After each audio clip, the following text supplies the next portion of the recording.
Hello guys, welcome to code warrior Telugu. ఈరోజు మనం discuss చేయబోతున్న problem find unique binary string. Okay, ఇక్కడ question చూసుకున్నట్టయితే given an array of strings nums containing n unique binary strings. N unique binary strings ఉంటాయన్నాడు. Each of length n, అందులో ఒక్కొక్క దాని యొక్క లెంత్ కూడా ఎన్ అనే అన్నాడు. అంటే దాని అర్థం ఏంటి? ఎంత లెంత్ అయితే ఆ అరే ఉంటుందో అంతే లెంత్ ఒక్కొక్క బైనరీ స్ట్రింగ్ అనేది కూడా ఉంటుంది. అర్థమైందా?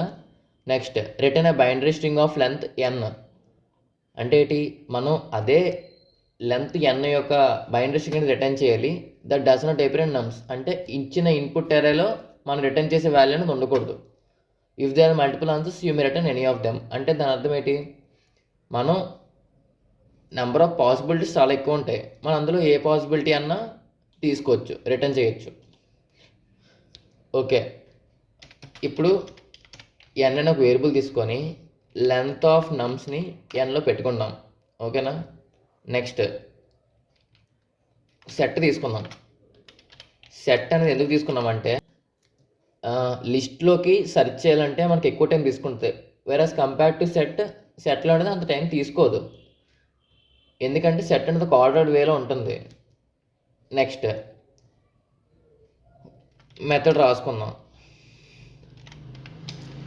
రికర్షన్. ఓకేనా? పారామీటర్ ఎస్ అనేది తీసుకుందాం.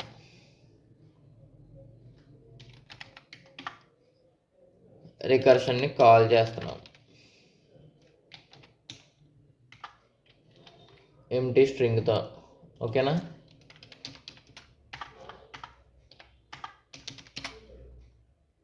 ఓకే, ఇప్పుడు మెథడ్లో ఏం రాస్తాం? ఇఫ్ లెన్ ఆఫ్ ఎస్ అనేది ఈక్వల్ టు ఎన్ అయినట్టయితే మనకి అవుట్పుట్ కూడా ఎన్నే కదా అవ్వాలి, లెంత్. చూడు, return a binary string of length n. ఓకేనా? లెంత్ ఎన్ అయినట్టయితే ఏం చేయాలి? ఇన్పుట్ అరేలో ఉందో లేదో చెక్ చేయాలి. If s not in input array మనం ఇందులో స్టోర్ చేసుకున్నాం, సెట్లో స్టోర్ చేసుకున్నాం ఎస్టీ అనే వేరియబుల్తో. Not in set return s. Okay, కాని కేసులోని రిటర్న్ నన్. రిటర్న్ చేయమని చెప్తున్నాం. ఈ ఎస్ అనేది లెంత్ ఎన్కి నాట్ ఈక్వల్ అయినట్టయితే బ్యాక్ ట్రాక్ చేయాలి. అంటే ఏంటి? ఇంకా అందులో మనం ప్లేస్ చేయాలి కదా, ఎయిదర్ 0 కానీ ఎయిదర్ 1 కానీ. బ్యాక్ ట్రాక్ అదే రికర్షన్ 0 ఆర్ ఎల్స్ రికర్షన్ 1. వచ్చిన పారామీటర్కి 0 ఒకసారి అపాయింట్ చేస్తాం, 1 ఒకసారి అపాయింట్ చేస్తాం. ఓకేనా? ఫర్ ఎగ్జాంపుల్ మీకు ఇంకా అర్థం కాలేదా అంటే దీని యొక్క డ్రైవర్ అని చెప్తాను, ఒకసారి చూడండి. ఫస్ట్ ఆఫ్ ఆల్ ఈ టెస్ట్ కేసు చూడండి. ఇక్కడ సెట్లో ఏం స్టోర్ అయి ఉంది? ఈ వాల్యూ స్టోర్ అయి ఉన్నాయి. మనం ఎప్పుడైతే ఫంక్షన్ కాల్ చేస్తామో ఇనీషియల్గా ఇది ఎంటీ దాని యొక్క లెంత్ ఏంటి? ఇన్పుట్ పారామీటర్ 0 ఈక్వల్ టు ఎన్ కాదు. సో ఈ లోపల ఉన్న స్టేట్మెంట్స్ ఎగ్జిక్యూట్ అవ్వవు. కంట్రోల్ ఫ్లో అనేది ఇక్కడికి వస్తుంది. ఇన్పుట్ స్ట్రింగ్ అనేది ఎంటీ కాబట్టి ఆ ఎంటీ స్ట్రింగ్కి 0 అనేది అపాయింట్ చేస్తుంది ఈ లొకేషన్లో. ఓకేనా? 0 అయితే అపాయింట్ చేసిన తర్వాత మళ్ళీ రికర్షన్ కాల్ చేస్తుంది. ఇక్కడికి కాల్ చేసిన తర్వాత ఏమవుతుంది? 0 అంటే లెంత్ ఎంత అవుతుంది? 1 అవుతుంది. 1 ఈక్వల్ టు 2 కాదు. సో మళ్ళీ లోపల స్టేట్మెంట్స్ ఎగ్జిక్యూట్ చేయకుండా డైరెక్ట్గా ఇక్కడ పాస్ అయిపోతుంది. మళ్ళీ ఉన్నదానికి 0 అపాయింట్ చేస్తుంది. ఇప్పుడు మళ్ళీ కాల్ చేస్తుంది 0 అపాయింట్ చేసి. ఇప్పుడు ఏంటుంది? ఇన్పుట్ స్ట్రింగ్ 00 ఉంది. 00 స్ట్రింగ్ అయితే దాని యొక్క లెంత్ ఎంత అవుతుంది? 2 అవుతుంది. 2 ఈక్వల్ టు ఎన్ అవును. సో ఇప్పుడు లోపల అనేది ఎగ్జిక్యూట్ అవుతుంది. ఇప్పుడు ఏ చెక్ చేస్తుంది? మనకి 00 నాట్ ఇన్ ఎస్టీ. 00 అనేది ఈ ఇన్పుట్ స్ట్రింగ్లో ఉందా లేదని చెక్ చేస్తున్నాం. నాట్ ఇన్ ఎస్టీ అంటే లేదు, నాట్ ఇన్. ఓకే, 0 అనేది లేదు కదా. సో ఈ కండిషన్ సాటిస్ఫై అయ్యింది, అందుకే మనం రిటర్న్ చేసాం ఎస్ని. ఎస్ అంటే ఏంటి? 0 0 0 అనేది ఇక్కడ కాల్ అవుతుంది, ఇక్కడ రిటర్న్ అవుతుంది అనమాట. ఒకసారి చూడండి, రన్ చేస్తున్నాను. ఇక్కడ కంకాట్ని చేయకూడదు, ఆర్ చేయాలి. ఎయిదర్ నన్ను కానీ ఆర్ ఇన్పుట్ స్ట్రింగ్ కానీ రావాలి కదా. చూసారు, అయ్యింది. మీకు అర్థమైందా?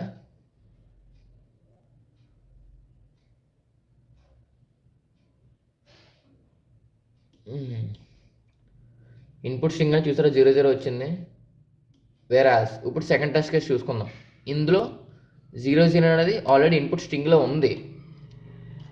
సో ఇది కూడా ఒకసారి ఎక్స్ప్లెయిన్ చూసుకుందాం మీకు అర్థం అవడం కోసం. ఓకే, ఇప్పుడు మళ్ళీ ఇక్కడ ఎంప్టీ స్ట్రింగ్ అనేది కాల్ చేసాం. ఇక్కడ లెంత్ ఎంత? ఇక్కడ కూడా లెంత్ 2. సో లెంత్ మన ఇన్పుట్ స్ట్రింగ్ కానీ కాల్ చేసినప్పుడు లెంత్ ఎంత? ఎంప్టీ 0. సో 0 ఈక్వల్ టు అన్నా కాదు, ఈ స్టేట్మెంట్ ఎగ్జిక్యూట్ అవుతుంది. ఈ స్టేట్మెంట్ ఎగ్జిక్యూట్ అయినప్పుడు ఎస్ ప్లస్ 0 అంటే ఏంటి? ఎంప్టీ స్ట్రింగ్కి 0 అనేది అపెండ్ చేసాం. అపెండ్ చేసినప్పుడు ఏమవుతుంది? లెంత్ మళ్ళీ ఫంక్షన్ కాల్ చేస్తుంది కదా, సో 1 అవుతుంది. 1 ఈక్వల్ టు 2 కాదు, మళ్ళీ స్టేట్మెంట్ ఈ లోపల స్టేట్మెంట్స్ ఎగ్జిక్యూట్ అవ్వవు, ఇక్కడికి వస్తుంది. మళ్ళీ చెక్ చేస్తుంది, ఉన్నదానికి 0 అపెండ్ చేస్తుంది. అపెండ్ చేసి కాల్ చేస్తుంది ఫంక్షన్ని. సో ఇప్పుడు ఎస్ అనేది ఏమైంది? 0 0 అయ్యింది. 0 0 అనేది లెంత్ ఎంత? 2 అనేది ఈక్వల్ టు అన్నా అవును, ఈసారి సాటిస్ఫై అయింది కండిషన్ అనేది. తర్వాత చెక్ చేస్తాం ఏంటి? If s not in ST, s అనేది ఎస్టీలో అంటే ఇన్పుట్ ఎర్రర్లో లేదు కదా అని అడుగుతున్నాం మనం, నాట్ ఇన్ ఎస్టీ అంటే. కానీ ఇక్కడ ఉంది, 0 0 అనేది మనకి ఇన్పుట్లో ఉంది. సో ఈ కండిషన్ సాటిస్ఫై అవ్వదు. కండిషన్ సాటిస్ఫై అవ్వకపోతే ఏటవుతుంది? రిటర్న్ నన్. ఇక్కడ నన్ అయిపోతుంది, రిటర్న్ నన్ అయిపోయినప్పుడు మళ్ళీ బ్యాక్ ట్రాక్. ఇక్కడ మీకు లాజిక్ గేట్స్ తెలిస్తే ఆర్ కండిషన్ ఉంటే ఎయిదర్ 0 కానీ ఈ రెండాట్లో కానీ ఏదన్నా ఒక ట్రూ అయితే రిటర్న్ ట్రూ అవుతుంది. ఓకేనా? ఓకే, ఇది ఫాల్స్ అయింది కదా. ఇప్పుడు రిటర్న్ నన్ అంటే ఫాల్స్ కదా. ఆఫ్టర్ దట్ ఆ 0కి 1 అనేది అపెండ్ చేసుకుంటాం. అపెండ్ చేసుకుని దాన్ని కాల్ చేస్తాం. ఇది ఎందుకు ఫాల్స్ వచ్చింది? మనం ఉన్న 0కి ఎక్స్ట్రా సెకండ్ 0 అనేది యాడ్ చేసినప్పుడు ఇది రిటర్న్ ఫాల్స్ అయింది, నన్ను వచ్చింది. ఈ సిచ్యువేషన్లో ఏంటి? ఆ 0కి 1 అనేది అపెండ్ చేస్తున్నాం. అపెండ్ చేసిన ఏటవుతుంది? లెన్ ఆఫ్ ఎస్ 2 అవుతుంది. So 2 equal to n satisfy అవుతుంది. Next if s not in ST, ఈసారి ఏమవుతుంది? 0 1 అనేది ఇన్పుట్ ఎరేలో ఉందా లేదా చెక్ చేస్తుంది. నాట్ ఇన్ ఎస్టీ సాటిస్ఫై అవ్వదు, ఎందుకంటే ఆల్రెడీ ఇన్పుట్ ఎరేలో 0 1 అనేది ఉంది. సో రిటర్న్ రిటర్న్ నన్ అవుతుంది. మళ్ళీ బ్యాక్ ట్రాక్ అవుతుంది. బ్యాక్ ట్రాక్ అయినప్పుడు ఏటవుతుంది? 0 అనేది కదా మనం తీసుకున్నాం, అంటే ఫస్ట్ స్టేట్మెంట్ ఇది మనం ఎగ్జిక్యూట్ చేసింది. నెక్స్ట్ ఈ కండిషన్ అంతా ఫెయిల్ అయిపోయింది చివరిదాకా. 0 సిరీస్ అంతా 0 0 0 0 0 1 కూడా ఫెయిల్ అయ్యింది. నెక్స్ట్ ఈ సిరీస్ చూసుకుంటాం. ఈసారి ఏంటి? ఎంప్టీ స్ట్రింగ్కి ఫస్ట్ 1 అనేది అపెండ్ చేసుకుంటాం. 1 అనేది అపెండ్ చేసుకున్నట్టయితే ఇప్పుడు లెంత్ ఎంత అవుతుంది? లెంత్ 1 అవుతుంది. 1 ఈక్వల్ టు 2 కాదు, స్టేట్మెంట్ ఎగ్జిక్యూట్ అవ్వదు. ఇప్పుడు నెక్స్ట్ స్టేట్మెంట్ ఇది ఉంది కదా, ఇది ఎగ్జిక్యూట్ అవుతుంది. ఇప్పుడు ఏంటి? 1కి 0 అనేది అపెండ్ చేసి కాల్ చేస్తుంది ఫంక్షన్. 1కి 0 అపెండ్ చేసినప్పుడు దీని యొక్క లెంత్ ఏమవుతుంది? 2 అవుతుంది. 2 ఈక్వల్ టు 2 సాటిస్ఫై అయింది ఇక్కడ condition. Next s not in ST, ఇది కూడా సాటిస్ఫై అయింది. ఎందుకు? 1 0 అనేది ఇన్పుట్ ఎరేలో లేదు, సో అందుకే సాటిస్ఫై అయింది. రిటర్న్ ఎస్ రిటర్న్ చేసినప్పుడు వన్స్ ఇక్కడ మనకి సాటిస్ఫై అయినప్పుడు ఆర్ స్టేట్మెంట్ ఉంటే మధ్యలో మనకి ఇది నెక్స్ట్ టైం చెక్ చేయాల్సిన పని లేదు కదా. సో ఎస్ అనేది రిటర్న్ చేస్తున్నాం. ఇక్కడ ఆటోమేటిక్ ఇక్కడ ఎప్పుడైతే రిటర్న్ అయిందో ఆ వాల్యూ అనేది ఇక్కడికి వస్తుంది. సో ఫైనల్గా ఇప్పుడు ఏ వాల్యూ ప్రింట్ అవ్వాలి మనకి సెకండ్ టెస్ట్ కేసులో చూసుకుంటే 1 1 10 ప్రింట్ అవ్వాలి ఖచ్చితంగా.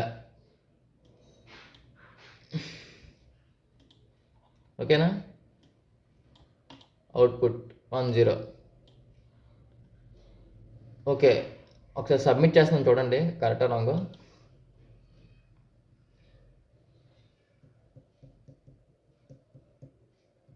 యా చూసారా, ఇది బ్యాక్ ట్రాక్ సొల్యూషన్. ఒకవేళ మీకు ఇంకా వేరే లాంగ్వేజెస్లో కూడా సొల్యూషన్స్ కావాలంటే కింద డిస్క్రిప్షన్లో లింక్ ఉంది, ఆ లింక్లో ఓపెన్ చేసి చూస్తే నా సొల్యూషన్ అనేది ఓపెన్ అవుతుంది. సో మీకు మీ ఫ్రెండ్స్కి షేర్ చేయండి, ఎవరైతే రోజు కోడింగ్ చేస్తారో వాళ్ళకి షేర్ చేయండి. So that's it for today guys, thank you.